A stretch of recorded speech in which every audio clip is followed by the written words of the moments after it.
ದ್ವೇಷ ಭಾಷೆ ನಿಲ್ಲಬೇಕಾಗಿದೆ. ಅದು ನಿಲ್ಲುವುದನ್ನು ಏನು ಅವ್ರಿಗೆ ಖಾತ್ರಿಪಡಿಸ್ಕೋಬೇಕಾಗಿದೆ. ಅಟ್ಲೀಸ್ಟ್ ಸ್ವಲ್ಪ ಭಯ ಇರ್ತದಂತೆ. ಪೋಕ್ಸೋ ಬಂದಾಗಿನಿಂದ ದೊಡ್ಡ ತಿಮಗೆ ತಪ್ಪಿಸ್ಕೊಳ್ಳಿಕ್ಕತ್ತದ ಈ ಮತ್ತು ಬೇರೆ. ಆದರೆ ಎಷ್ಟೋ ಜನ ಅದಕ್ಕೆ ಭಯಪಟ್ಟ ಈ ಒಂದೇನು ಹೆಣ್ಣ ಬಾಲಕಿಯರ ಮೇಲೆ ದಾಳಿ ಆಗೋದು, ಮತ್ತೇನಾಗೋದು ಅಂಡರ್ ಬಿಲೋ ಆಫ್ ದ ಯೂತ್ನೆಸ್ ಅಂದ್ರೆ ವಯಸ್ಕರಾಗಿದ್ದ ಪೂರ್ವದಲ್ಲಿ ಹೆಣ್ಮಕ್ಳ ಮೇಲೆ ದಾಳಿ ಆಗೋದನ್ನು ಇವತ್ತು ಅದು ತಡೆಯಲು ಒಂದಿಷ್ಟು ಯಶಸ್ವಿ ಆಗ್ತಾಯಿದೆ. ನಿರ್ಭಯನೂ ಅದೇ ರೀತಿ ಆಗ್ತಾಯಿದೆ. ಅಂದರೆ ಕಾನೂನು ಮಾಡೋದ್ರಿಂದ ಸ್ವಲ್ಪ ಪ್ರಭಾವ ಆಗೇ ಆಗ್ತದೆ, ಇಲ್ಲ ಅಂತಲ್ಲ. ಆ ದಿಶೆಯಲ್ಲಿ ದ್ವೇಷ ಭಾಷೆಯನ್ನು ಕಂಟ್ರೋಲ್ ಮಾಡಿಸೋವಾಗ ಏನು ತಂದಿದ್ದಾರೆ, ಇವತ್ತೇನು ಇಂಟ್ರೊಡ್ಯೂಸ್ ಮಾಡಿದ್ದಾರೆ, ಅದನ್ನು ಕೇವಲ ರಾಜಕೀಯ ನೆಲೆಗಟ್ಟಿನಲ್ಲಿ ಮಾತ್ರ ನೋಡೋದ.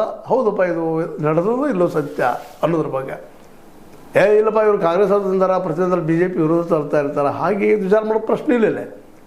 ನೀವು ಹೇಳಿದ್ದು ಬರ್ಬಾರ್ದು ಆರ್ ಅಶೋಕ್ ಅವರು. ಇಲ್ಲ ಇವತ್ತು ನೀವು ನಮ್ಮ ಗುರಿ ತರ್ತಾ ಇದ್ದೀರಿ, ನಾಳೆ ನಿಮಗೆ ವೈರಿ ಆಗ್ಬೋದು ಅಂತೇಳಿ.